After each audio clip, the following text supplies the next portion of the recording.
In the days of old, in the land of Uz, there lived a man named Job. He was not famous for wealth, though he had it in abundance, nor for power, though servants obeyed him. He was known because he feared God and turned away from evil. One morning, when the sun rose over his fields, Job was already at prayer.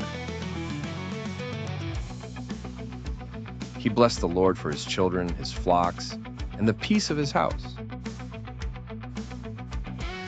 Yet that very day became unlike any other. Messengers came one after another with terrible news. His oxen were stolen, his sheep were burned, his camels taken, and his children were struck down by a great wind. Then, after the first sorrow had barely settled, Job himself was struck with painful sores from head to foot. Still, Job did not curse God. He sat among the ashes, grieving deeply, yet he said, "The Lord gave, and the Lord has taken away.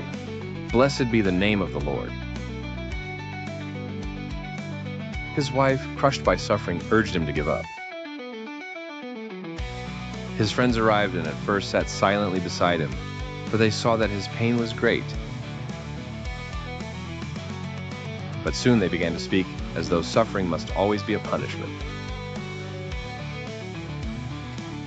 Job answered them honestly with tears and questions, but he would not pretend that God had abandoned him. Then the Lord answered Job out of the whirlwind. Not with a simple explanation, but with majesty, asking about the foundations of the earth, the ordering of the seas, the paths of the stars, and the care given even to the creatures of the wild. Job was humbled. He saw that God's wisdom was greater than his grief, and that the Almighty had not lost sight of him, even when Job could not understand his own pain. At last, the Lord restored Job, giving him peace, a renewed household, and a heart more deeply anchored in trust than before. Job had not been certified by ease, but by faithfulness and suffering, and the Lord himself vindicated him before heaven and earth.